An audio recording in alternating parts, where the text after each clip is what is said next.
Chakshanmilitam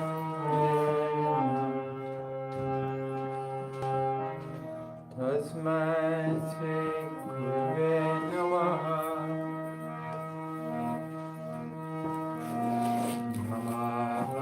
Om Vishnu Padaya Krishna Prasthaya Bhutale Srimate Bhakti Vedanta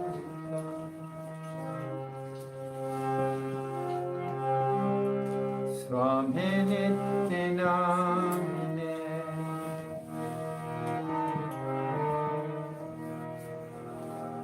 Namaste Saraswati Devi Gauravani Pracharine Nirvishesha Shanyavani Vastyamtyate Shatarine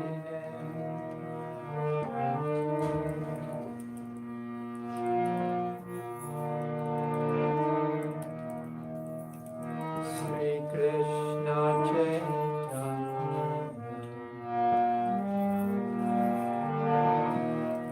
Prabhu Nityananda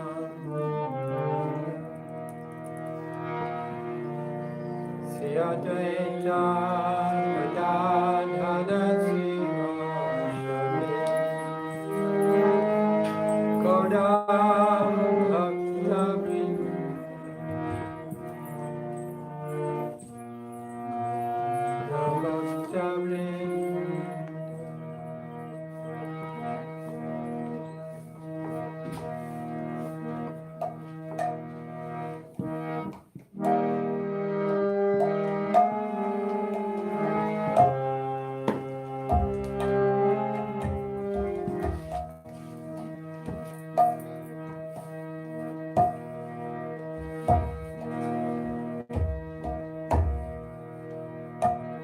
Hare Krishna, Hare Krishna,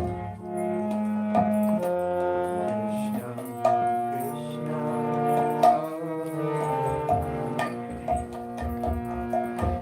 Hare Rama, Hare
Hare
Hare Krishna, Hare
Namaste Saraswati Devi, Gaudavani Pacharane, Namaste Sunyavadi Pratyakere Satanavati.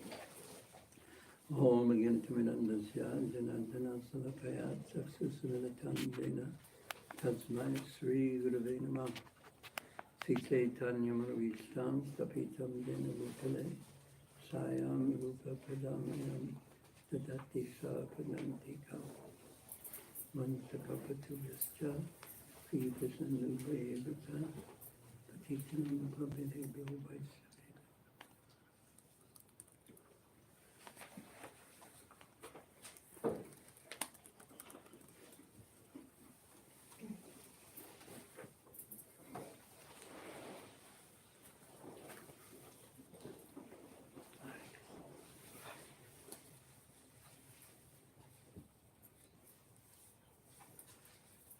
As you know, we're reading from Caitanya Caritamrta, and this particular, is this on? And this particular part of Caitanya Caritamrta seems to be, okay. Hare Krishna. Maybe a teeny bit, no, that's all right, that's all right. this particular part of Caitanya Caritamrta, chapter 10, chapter 11, 12, 13, 14, 15, it describes Chaitanya Mahaprabhu's activities in Jagannath Puri. Mahaprabhu, after taking sannyas, he immediately traveled to Jagannath Puri with a particular mission. There was actually three parts of his mission, and one had to do with Sarvabhauma Bhattacharya and changing the heart of Sarvabhauma Bhattacharya, the famous scholar. And the second part was to get the introductory, to organize, maybe a little lower, introductory, organize the introductory meeting with Sri Ramananda Roy. And the third part was meeting and changing the heart of Maharaj Prataparudra. So these three persons, Mahaprabhu said, this is the reason why he actually came to Jagannath Puri, because this, in one sense, guaranteed the success of his mission. Sarvabhauma Bhattacharya was such a famous scholar, and he was so influential. In those days, the people who were influential were the kings because of their power, and the scholars because of their great knowledge. And interestingly enough, the power was always subordinate to knowledge. Now, if it's the other way around, you end up with 2024, meaning what's going on in the contemporary world. If knowledge doesn't reign supreme, then power reigns supreme, and then knowledge has to serve power, and it can't be transcendental. It has to be supportive of power. So these were the influential people, and the most influential people were those with knowledge, because they were meant to lead society. Because if one is moving in one's life and going this way or that way, but doesn't know the proper direction that he should be going, and it doesn't know what is to be gained in life, and doesn't know specifically that we are eternal souls, and then is acting and living one's life or ruling and guiding society without knowledge, everything is going to go naturally in a wrong direction. So knowledge specifically in this case doesn't mean, in the Vedic sense, it's eternal knowledge. And if the knowledge of eternality isn't dominant in one's consciousness, or in the consciousness of those who have knowledge, or in the consciousness of those who are leading, then what is going to dominate the consciousness and ultimately the society is the temporary. And if everyone is just led by the temporary, and what's important to them is the temporary, then society is naturally going to be based on economic development, simply economic development for the purpose of enjoyment. Because why is economic development so important? Because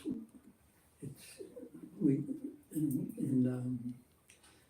ISKCON sometimes we call money Lakshmi. Lakshmi means fortune, or Lakshmi means is one of the main shaktis or powers of the Supreme Lord.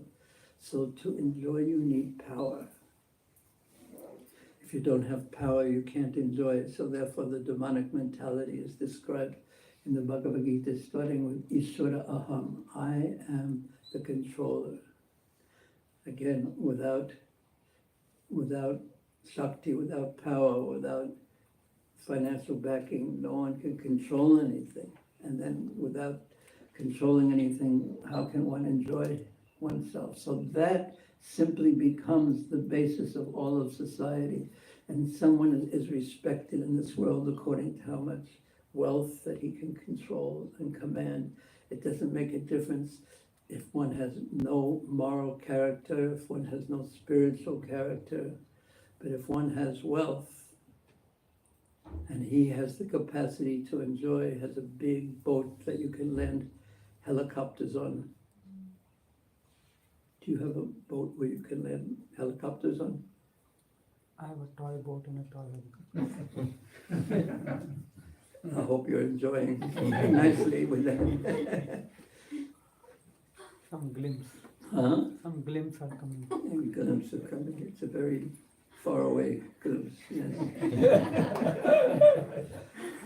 So anyway, Sarvabhauma Bhattacharya was such an important person, and therefore, when Mahaprabhu was only in Jagannath Puri for 1 month, practically speaking, for only 1 month, and then he went on his tour of South India.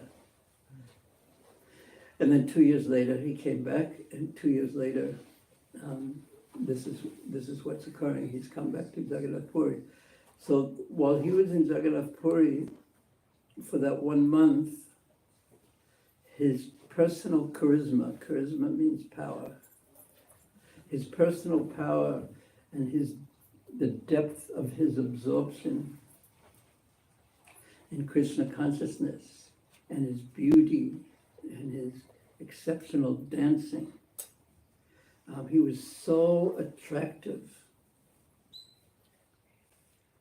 He was so attractive, and he had changed the heart of Sarvabhauma Bhattacharya, which also affected the king, because when the king had heard that Sarvabhauma Bhattacharya had such a complete shift of consciousness,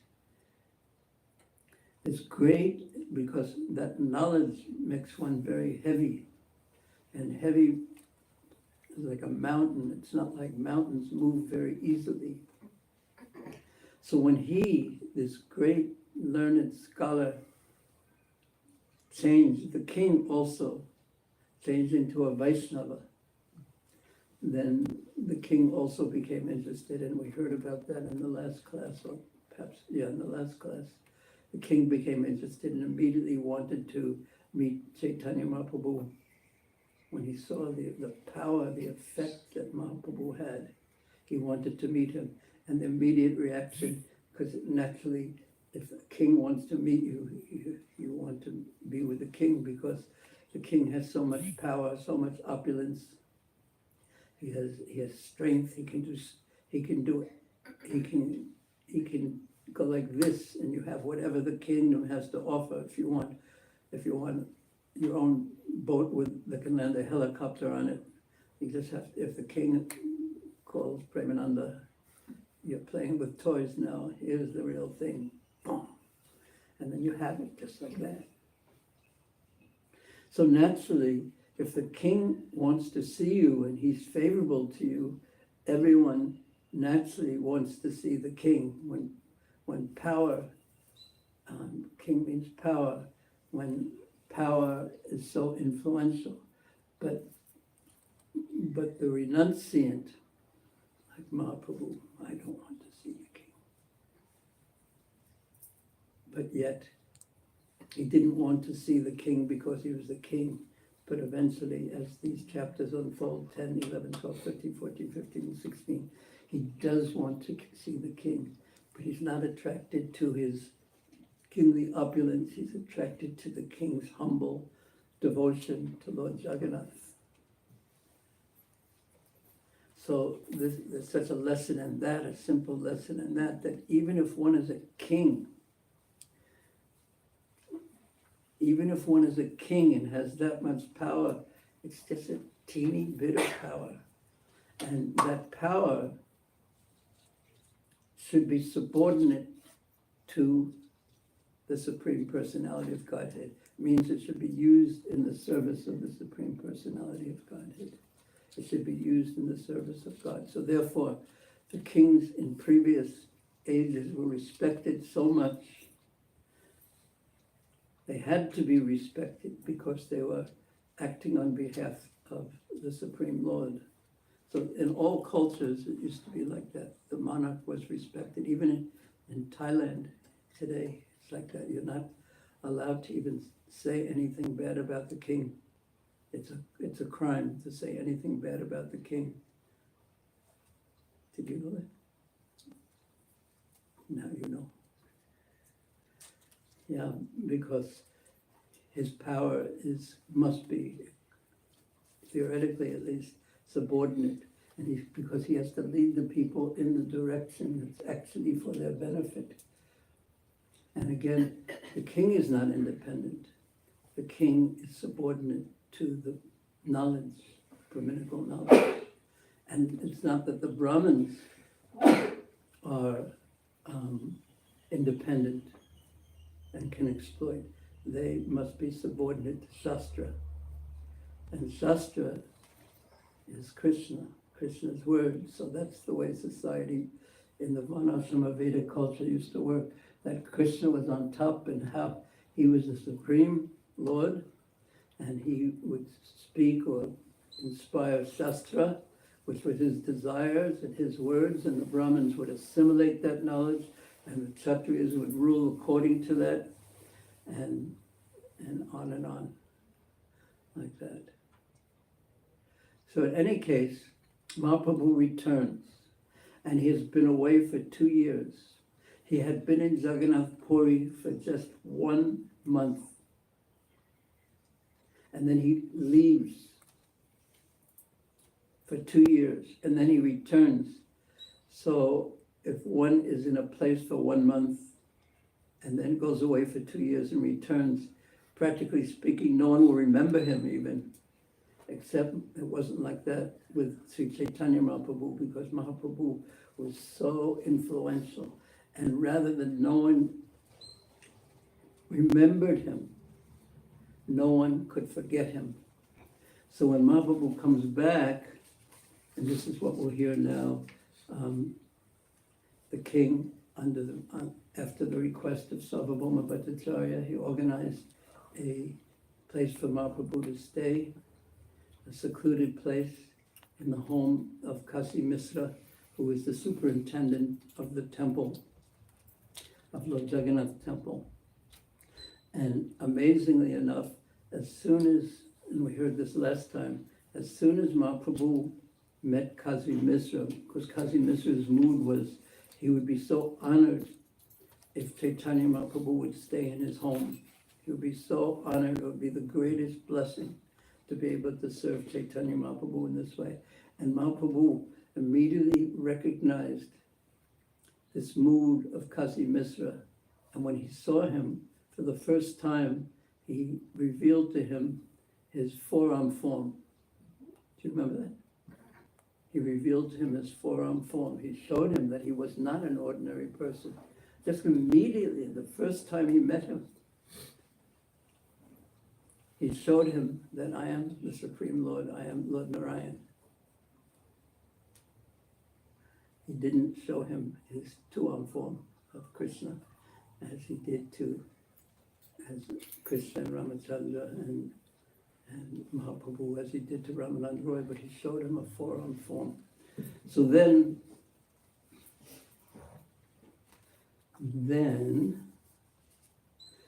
all the residents of Jagannath Puri who hadn't seen Mahaprabhu for 2 years, just imagine how attractive Caitanya Mahaprabhu was.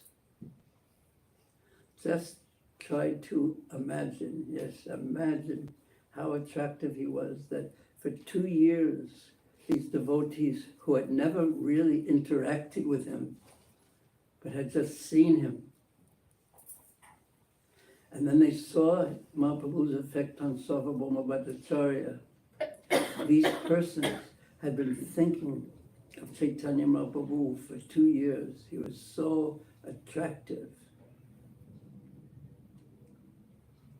So attractive, and they were so eager to see him when he returned.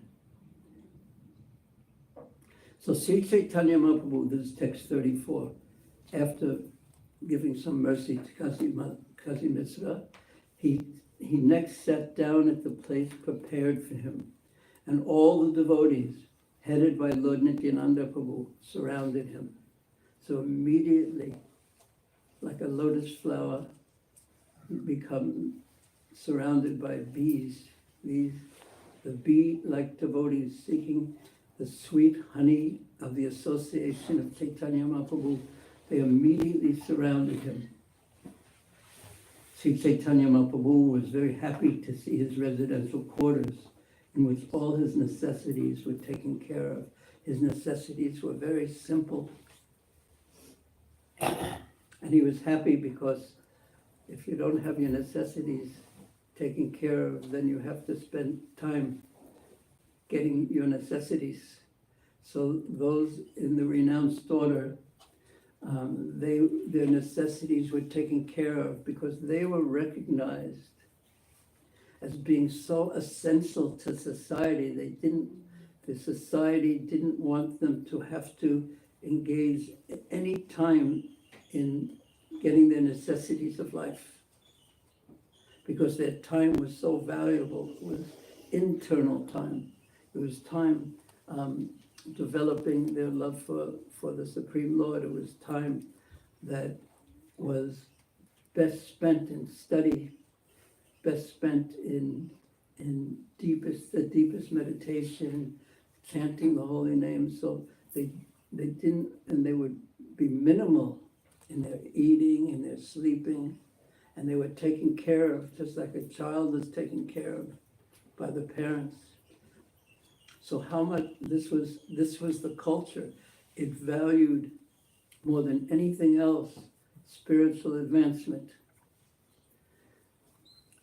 I once read that some devotee described the difference between today's culture and the ancient spiritual culture of India, described it in a simple way, that today, who is most respected?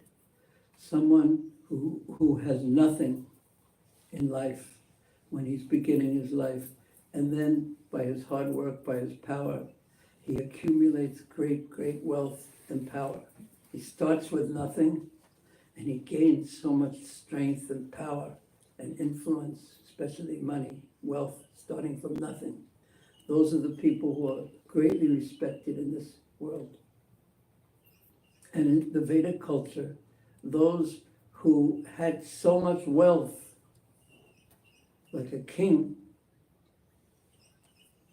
and they're in the position of king, and they give it up for nothing on the material level.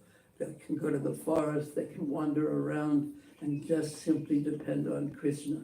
Those are the people who are most respected, because they have the greatest, they're considered to have the greatest of wealth. The wealth not of this world, but the wealth of spiritual depth, spiritual realization. Because one you must lose, and the other you will never lose. It is yours forever. So Mahaprabhu was happy to see his residential quarters, that everything was simple. It was close to the temple of Lord Jagannath. All his necessities were taken care of. And Sarvabhauma Bhattacharya said, "This place is just befitting you. Please accept it. It is the hope of Kasi Misra that you accept it." Kasi Misrayeda Asha. Tumi Angakara Kari, you please accept this. This is the desire of Kasi Misra. Mahaprabhu wasn't an unwanted guest. And after this, Sarvabhauma Bhattacharya, sitting at the right hand of the Lord, began to introduce all the inhabitants of Purushottama, Jagannath Puri. So many devotees of Mahaprabhu who were fixed in his service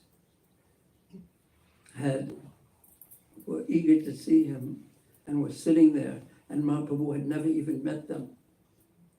They all came because they had seen Mahaprabhu during his 1 month, and they all came perhaps also because of the influence of Sarvabhauma Bhattacharya. So the Bhattacharya, who knew everyone knew him, he began to introduce them to Caitanya Mahaprabhu one by one. My dear Lord, all these people who are residents of Nilachana, Jagannath Puri, have been very anxious to meet you. In your absence, all these people have been exactly like thirsty chataka birds, crying in disappointment. Kindly accept them.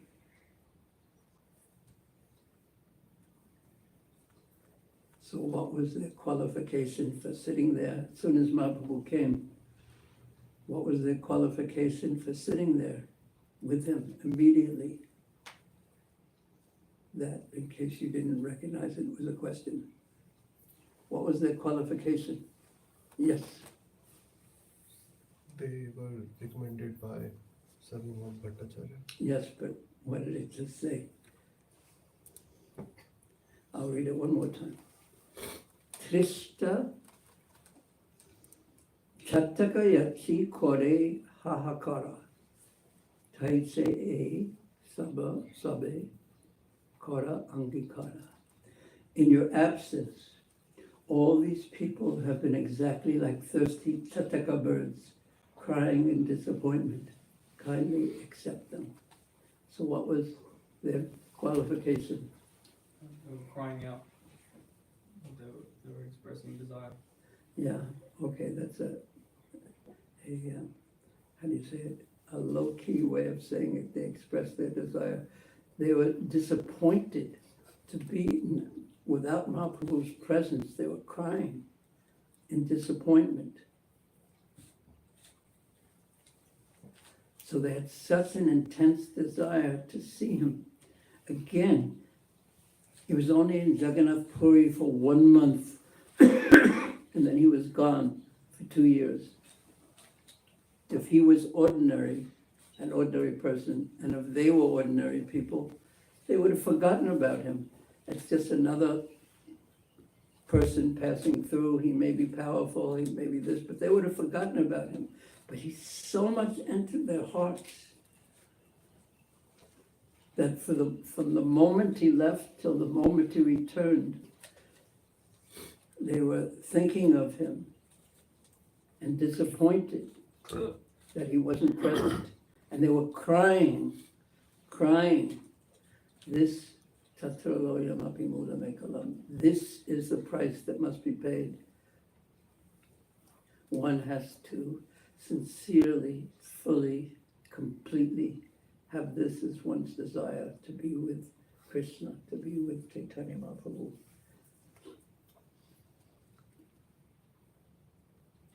What do you think of that? It reminds me of when I read the Lilamrita, how the devotees, even ones that didn't interact much with Srila Prabhupada, would change their heart completely, and then they would miss him for like several months before he was able to return to that country, even if again he wouldn't interact much with the sermon. Well, Raman, what do you think? It's a very incredible thing that for 2 years they're in this state of remembrance and separation. It's very astounding.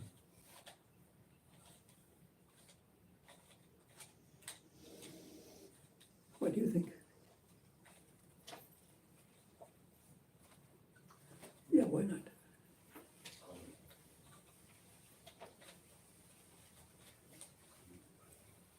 Still processing the. Okay. Krishna Leela. Yeah, applies to us sometimes too, this intense desire and separation. It completely applies to us. And the lack of intense desire also applies to us, at least to me. So sometimes I ask devotees, what do you want? And then after that, the next question is, well, what do you really want? Because we all know the right answers.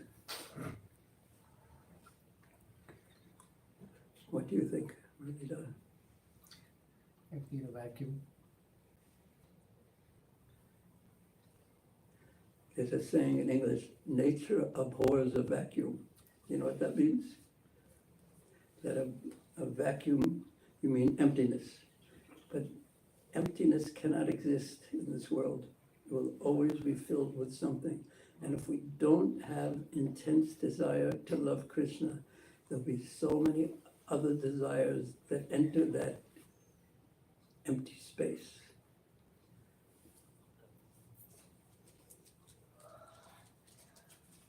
What do you think? Well, if a person is filled with unhelpful or non-beneficial influences, they're not going to be open to something higher. So it implies that these devotees must have had an openness to surrender to the influence. Not everyone is necessarily going to be influenced by higher intelligence. Or higher taste even. Not only intelligence, but higher taste, yeah. So they were already special souls. Yeah, they already must have had some desire, some need for something spiritual. Well, they were devotees, they were living in Jagannath Puri, and we'll hear about them. They all had a relationship with Lord Jagannath. So they were already devotees. Okay. And because they were already so pure, their realization of who Mahaprabhu was instantaneous. And just like if there's some wood that's wet, so that's, even if some fire is there, the wood doesn't catch. But if it's dry, very dry, very, very dry, as soon as there's even a spark, so. Which implies that they must have prepared themselves. They must have been on the devotees Yeah, well, must have prepared themselves. they're living in Jagannath Puri, and they're all, as we'll hear, they're all servants of Lord Jagannath. And they're actually all eternal associates of Caitanya Mahaprabhu, actually.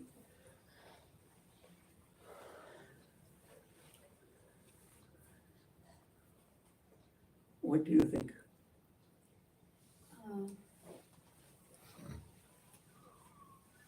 In my opinion, Yes, in your opinion. I think it's feeling lost when the devotee not have the connection. When the devotee don't have the connection Connection. and feeling lost, miserable, so they're really longing for Mahaprabhu to return. So that feeling of longing is the price that one has to pay. Tatra loyam api mulam ekalam is the one price that one has to really want it. And then Krishna will make some arrangement. If we want to move forward, even if all we can do is desire it, even if we can't, if we're so, our circumstances trap us in a sense, and then we can't really move this way or that way. If we have an intense desire, it's just a matter of time before some arrangement is made.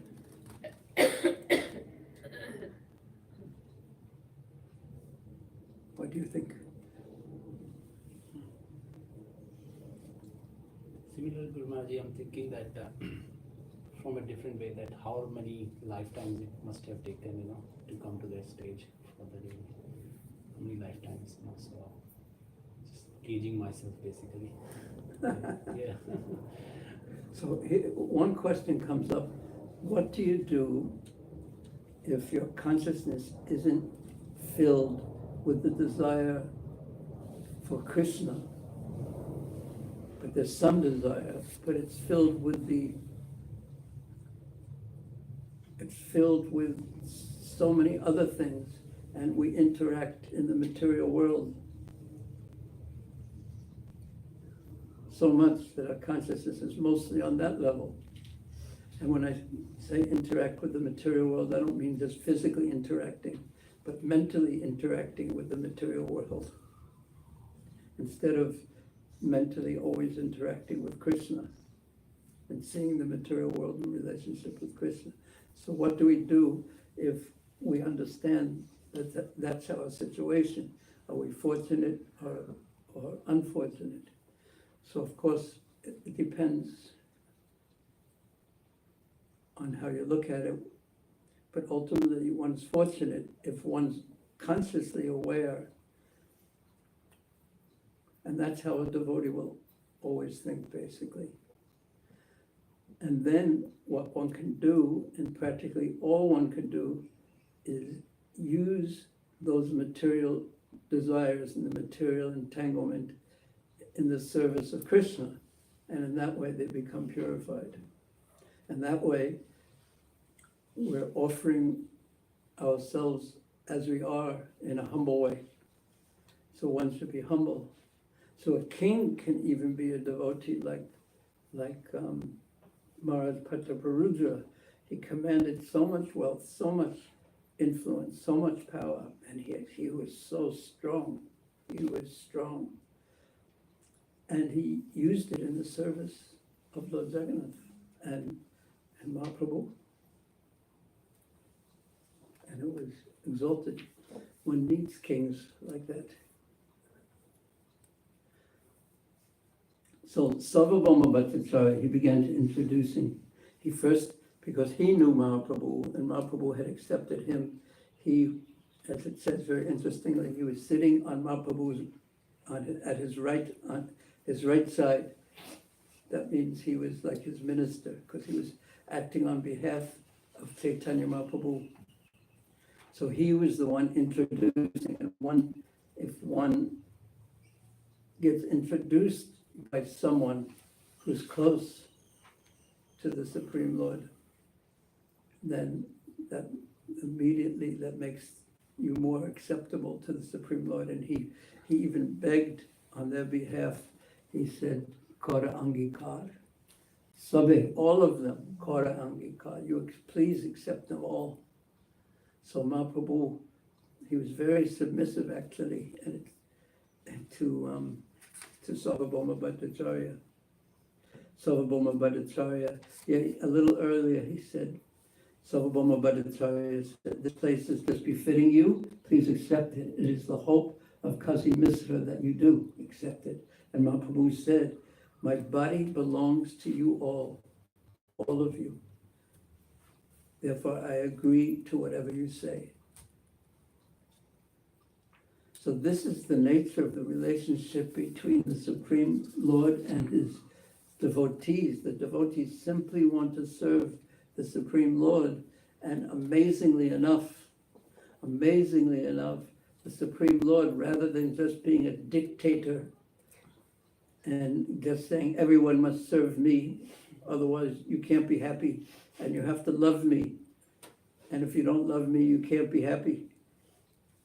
Not like that at all. He becomes captivated by the affection of his devotees. And he, a person, a supreme person, wants to serve them. It is a reciprocation of love. This is personalism. In impersonalism, there's no reciprocation. Because there's no qualities in the impersonal. There's nirgun. There's no qualities, so there can't be any reciprocation. And the service can't be real service either. Because real service is done to please the other. And in impersonalism, when you serve, you don't believe that there's a person on the other side, and it's just so you get liberation. So you're still the center. It's about me. So Krishna consciousness is very radical personalism.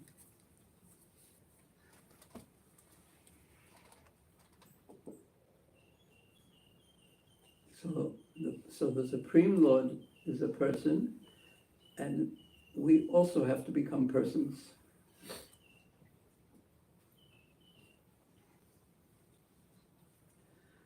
You're being trained now.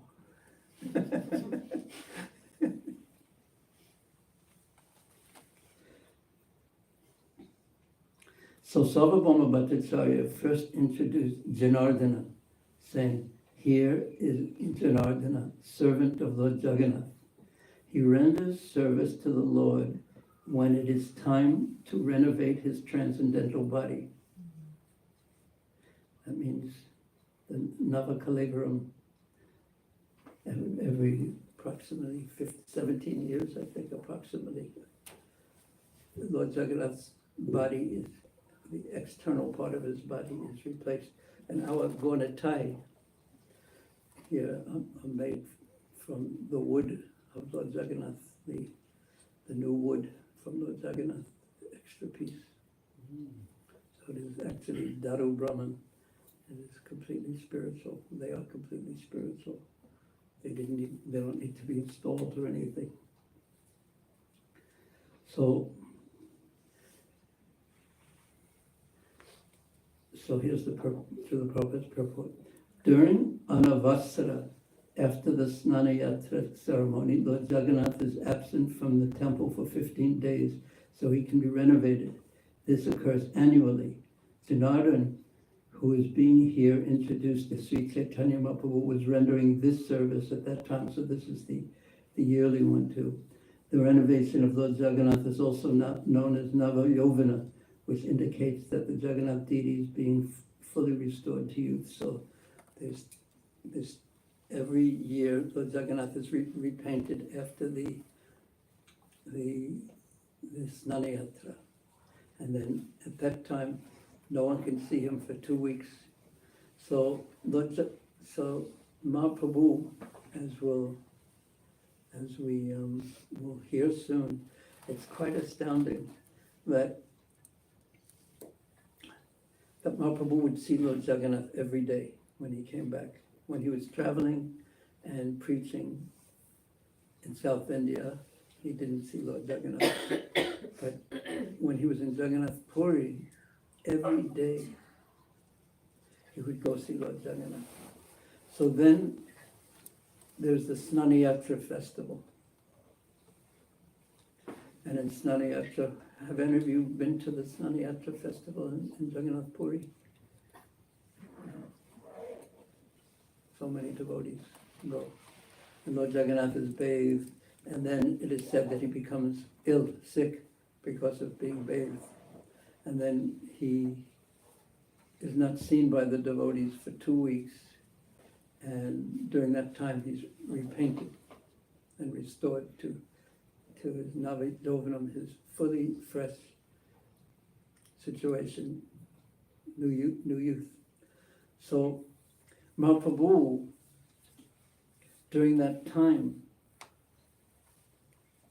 when he couldn't see Lord Jagannath, it was intolerable for him. So if you're away, when he was traveling in South India, he tolerated it. But to be in the place of Lord Jagannath and not being able to see him, it was too much for Caitanya Mahaprabhu. It was too extraordinarily painful for him. So this is the nature of love.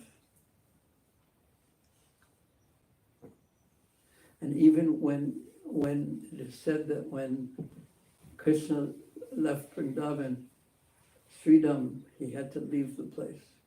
And when, after Caitanya Mahaprabhu took sannyas, Srivas Thakur went to Komarahata and Srup Damodar left. They couldn't be in the same place where they had the relationship with Caitanya Mahaprabhu without his presence.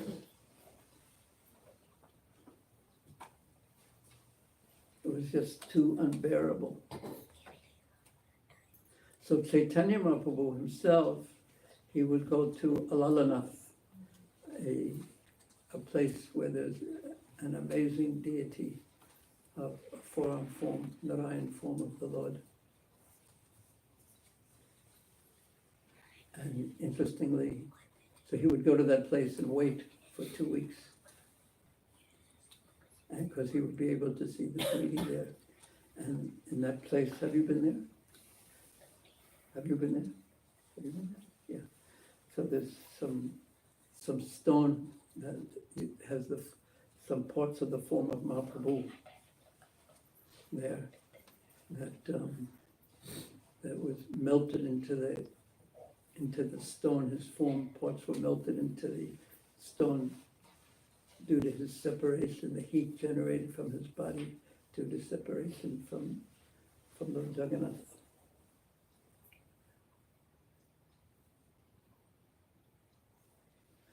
And then we'll see in the next chapter, he's there, away, and then when he hears that the devotees from Bengal are coming, then he returns, because he wants to see them. So it's one kind of separation ends, and meeting begins.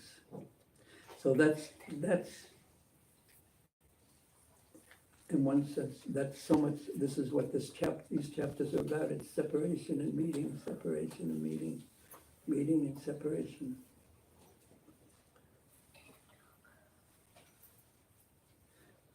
Okay.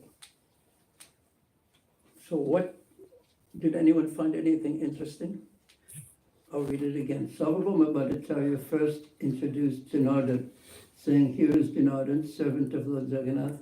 He renders service to the Lord when it is time to renovate his transcendental body." Anyone find anything interesting about that?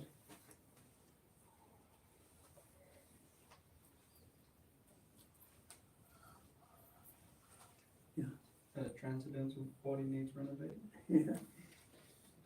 That's one thing that's interesting. But there's a difference between a golden box and a gold-plated box, even though they're both golden boxes. So when matter is used in the service of Krishna, it's still matter used in the service of Krishna. Even though it's Daru and it's Brahman, it still has externally some of the characteristics of matter. But that, yeah, so that is interesting, but that's not what I found interesting. But yeah. That although the Lord needed renovation, it gets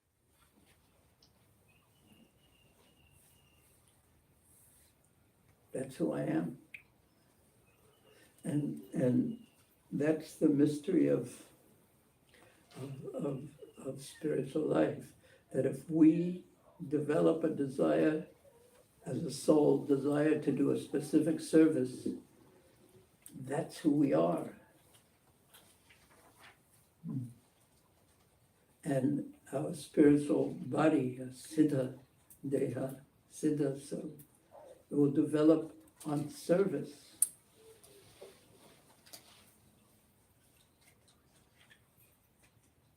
Because that's who we are. And Krishna reciprocates with that,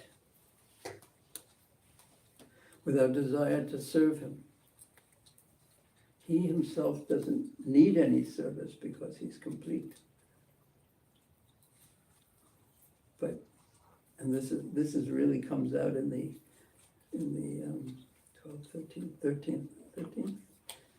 11th chapter of first canto, when Krishna enters Dwarka, and he enters the palaces of his queens right at the end of the chapter. And there's such nice purports that explains that Krishna, they want to serve Krishna as, it's called Mahishibhav, or the mood of a queen. They want to serve Krishna in that way, and Krishna becomes the perfect husband for them, the perfect king. So it's in reciprocation with their desire, so Krishna is serving his devotees again. And because their desire is simply to serve him. That's who they are. What do you think of that, Brad Srinama?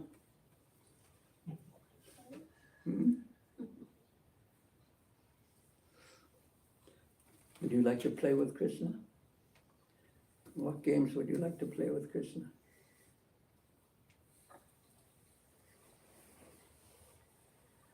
like to run after him, like you do with your friends. And sometimes you carry a stick, running and playing. Do you play ball with your friends too? Krishna's the best one to play with. Sometimes do you fight with your friends? Little. Sometimes you joke with your friends. Sometimes you wrestle with your friends. Yes or no? Would you like to wrestle with Krishna? Huh?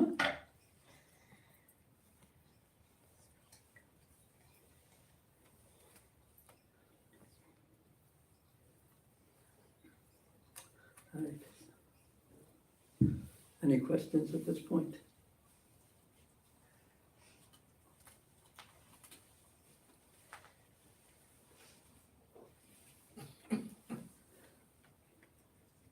So the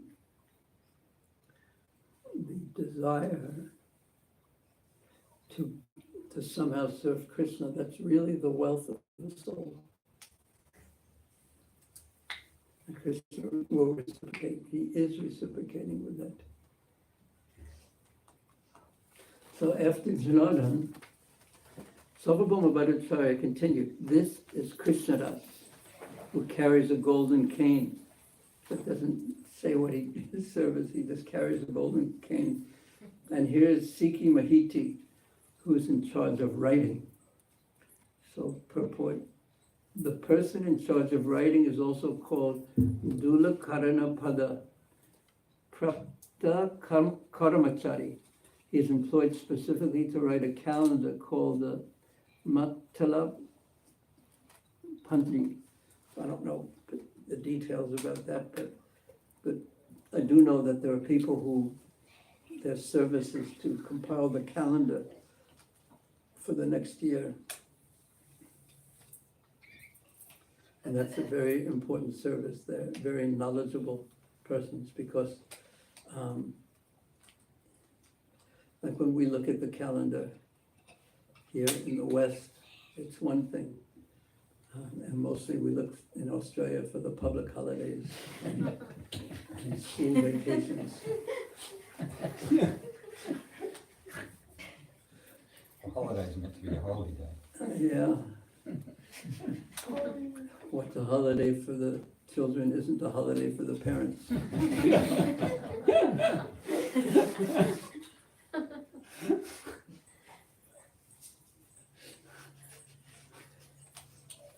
Going to school is a holy day for the parents. Hell day. No, it's not that. Not that bad. It's not that bad because if there was no love involved, it would be. But because the basis is affection and love. So in the Veda culture, everything was regulated according to auspicious and inauspicious times to do this, and especially in a holy place like Jagannath Puri, very, very strictly they follow the Panjikas, calendars. This is the time to do this, and Kartik we do this, and this festival occurs on this day, and this festival occurs on this day, and on this day, Lord Jagannath every year is dressed in this way, and he has different vases, different dresses, different identities at different times of the year.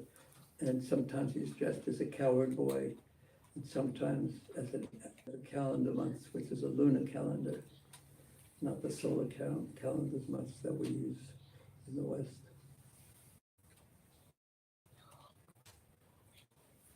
So this Sikhi Mahiti, seems to be his service putting together a particular calendar.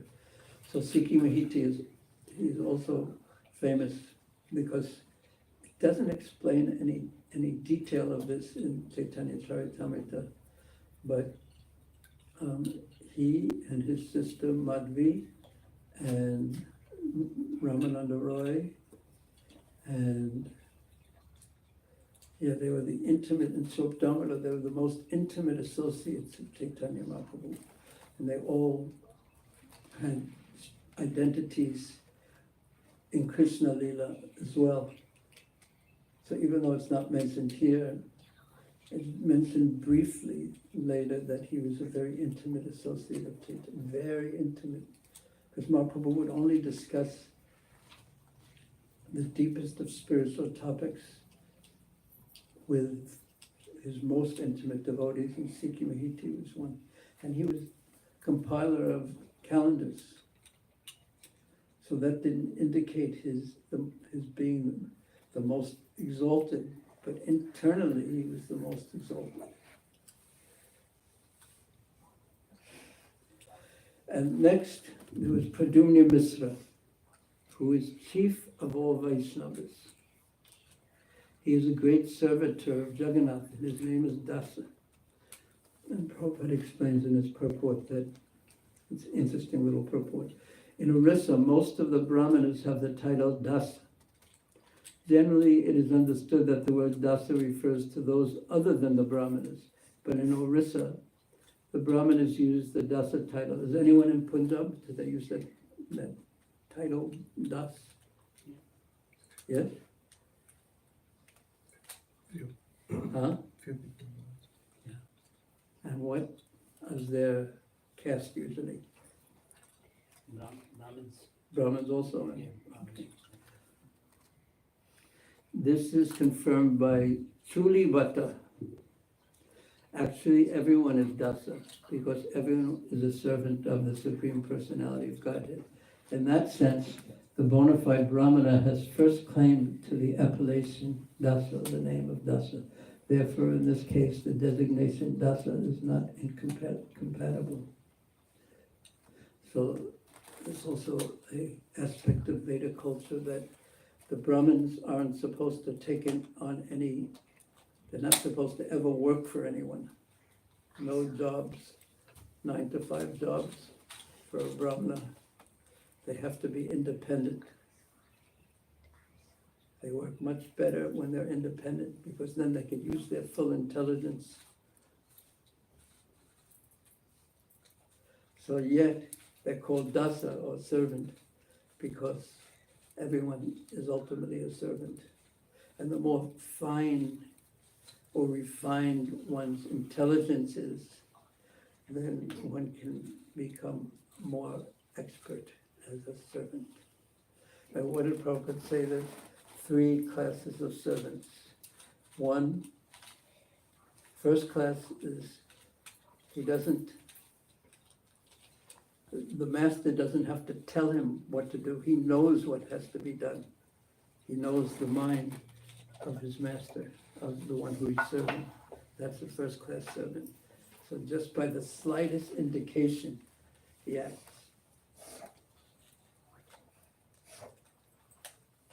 Second class is he's told what to do and then he does it. And third class, what's the third class?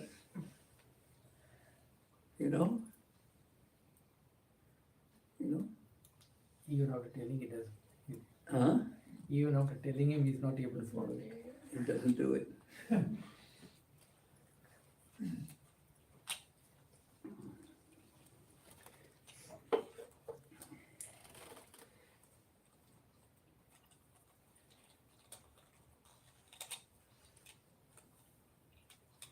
This is Murari Mahiti, the brother of Sikhi Mahiti. He has nothing other than your lotus feet. So that's his possession, is your service. That's all he values, is your service. He doesn't consider anything else his other than your feet, Mahaprabhu, your service.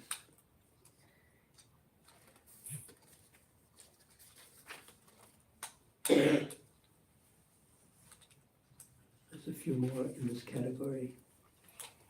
We'll read them quickly. Here are Chandeswara, Singeswara, Murari Brahmana, and Vishnudas. They are all constantly engaged in meditating on your lotus feet.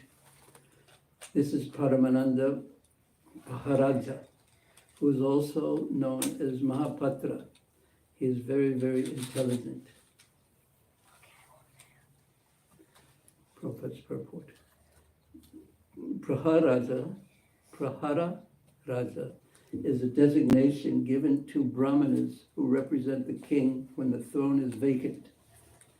In Orissa, between the time of a king's death and the enthronement of another king, a representative must sit on the throne. This representative is called Praharaja. This Prahararaj is generally selected from a family of priests close to the king. During the time of Sri Caitanya Mahaprabhu, the Praharaja was Paramananda Praharaj. So his service was not only once a year, but once a life, if required. And he would, because there always must be someone in charge. So even if it's temporary.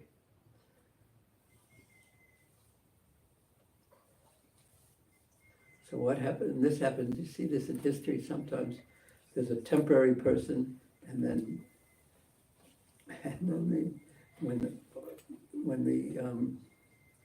sometimes the prince, after the king dies, the prince is very young. So there has to be someone, I think it's called the regent. He's appointed until the king becomes mature age.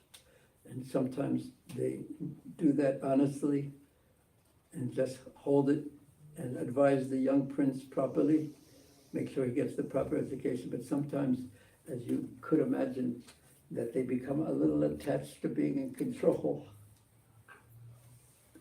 And then they don't want to see the king, the young prince, become enthroned as the king, and they do some kind of political mischief. So therefore, who is selected to this very responsible role of Brahmana, who is detached from material power, and someone close, a priest close to the king's family. So in other words, he's very trusted. It's a very trusted role. So this very trusted person became a devotee of Sri Caitanya Mahaprabhu. He was very, very intelligent. So he is most intelligent because he became a devotee of Caitanya Mahaprabhu. And then all these pure devotees serve as ornaments to Jagannath Puri. They are always undeviatingly meditating upon your lotus feet. So this was their qualification. And Mahaprabhu, how did he react when being introduced to these persons? After this introduction, everyone fell to the ground like Raj. They all, Bhume Pade Dandavat Hai. They all offered their Dandavat obeisances. And being very merciful upon them all, Sri Caitanya Mahaprabhu embraced each and every one of them. Sava Alingana. So each one of them, he embraced Prabhu Prasada Kori and gave them mercy. Okay, thank you. Any questions or comments? Yes. So Mahaprabhu only stayed for 1 month, and then went on his journey to South India. Not very long in Jagannath's town. What do we understand about that urgency that he had to move on and leave Jagannath? Well, he had a particular specific mission at that time, and that had to do with Sarvabhauma Bhattacharya. And that led to the other two, the king and Ramananda Roy, becoming his followers. But after the 2 years, he was going to come back, and that's what's going to be described. And you could say that the preaching went on without him due to Sarvabhauma Bhattacharya, who was sat on his right hand. So this was the time for him to go to South India. And he did his preaching in South India. He taught how to preach. And there was some amazing preaching that he did. And Prabodhananda Saraswati and Gopal Bhattak and and Paramananda Puri, they all came to Jagannath Puri and Vrindavan because of this tour in South India. Does that respond to your question? And what was the urgency of him to go to South India? It seems like such a short time, just 1 month. But now he's going to stay for 2 years. He'll stay when he comes back. He'll stay this time. He stays for 2 more years, and then he goes away again to Vrindavan, because as a young sannyasi, his prime duty was, or inspiration was, to travel and preach, and then he comes back and stays for 18 years.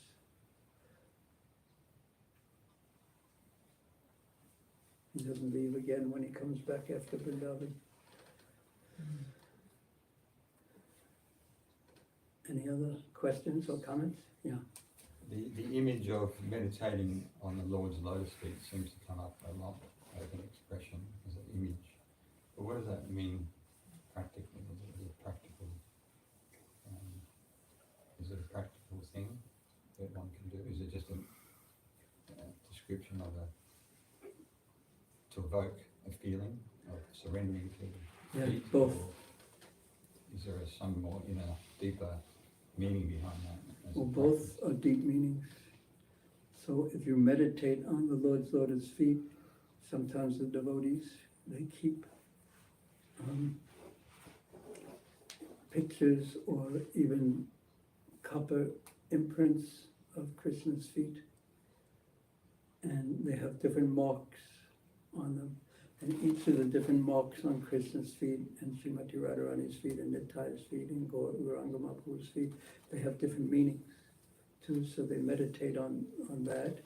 And also, it is considered, when one sees the deities, the proper way to see them is you start at the feet and then you gradually move upward.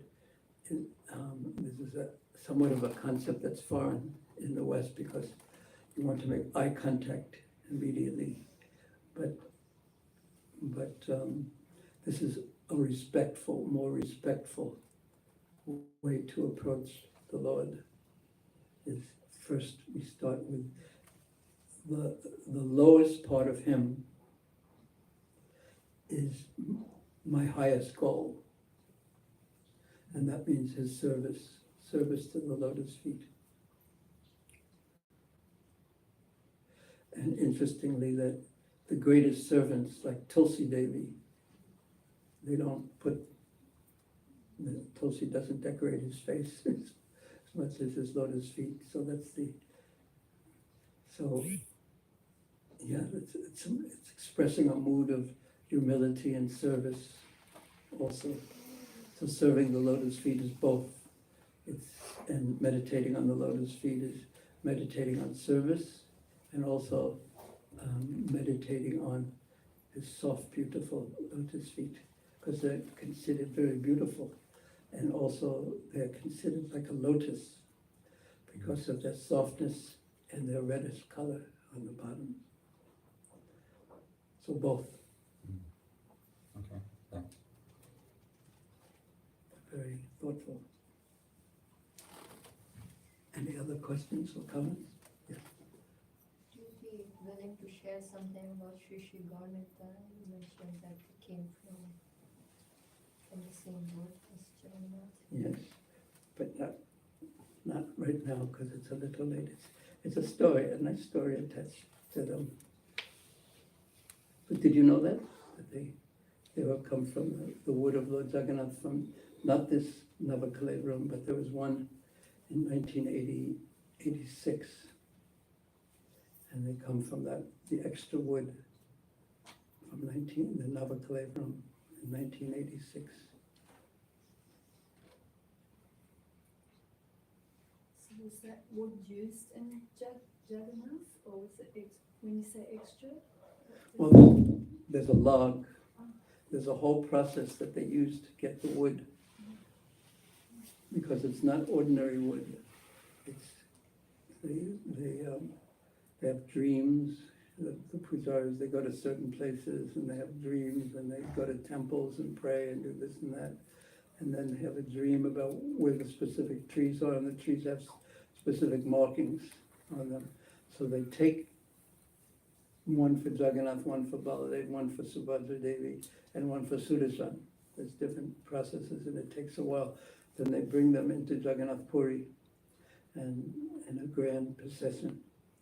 And then they carve Lord Jagannath, Baladev, Subhadra and Sudarshan from this wood. So there's always going to be some extra. Wasn't the Lord yet? Huh? That piece that you got, wasn't the Lord yet? Well, it is, it's called Daru Brahman. It's called spiritual wood. It's the Lord, but it's not, he hasn't yet manifested. It's probably a better way to look at it. So he's already Brahman.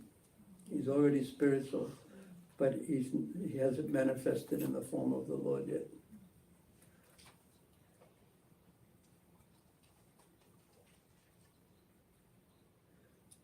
Yeah, they take weeks and weeks, and this whole, from our point of view, quite a wild process of finding the wood and everything. Any other questions? Now, Kishore, you have any questions? How was did you go to school last week? Was it interesting? Okay. Could you tell me one thing that you remember from your school last week? We had sport. Huh? We had sport. What sport? Gaelic football. Gaelic football? Yes. Rugby or something like that? Did you like crack skulls with anyone? Gaelic football. What's Gaelic football like?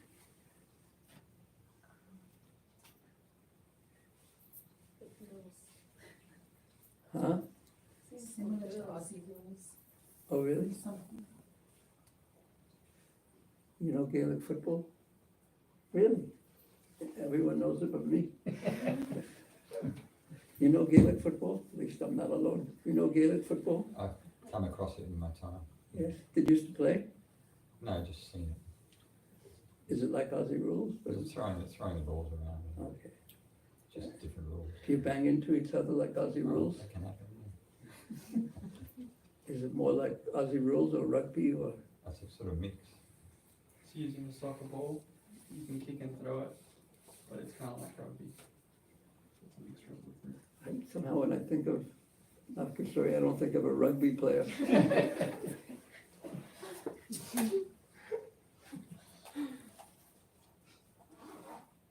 Was it fun though? It's interesting that that's what you remembered about last week, Gaelic football. But was it fun? Were you good at it? Were others really good at it? Some, yes. Did your team win or lose? We didn't finish it. Are you gonna play that next week also? You gonna finish it or you start a new one? Very good. See, Caitanya Caritamrta to keep it. See the hope of keep it. See the distance covered up as one has to be paid a type of and see the Prabhupada Bhakti from the keys.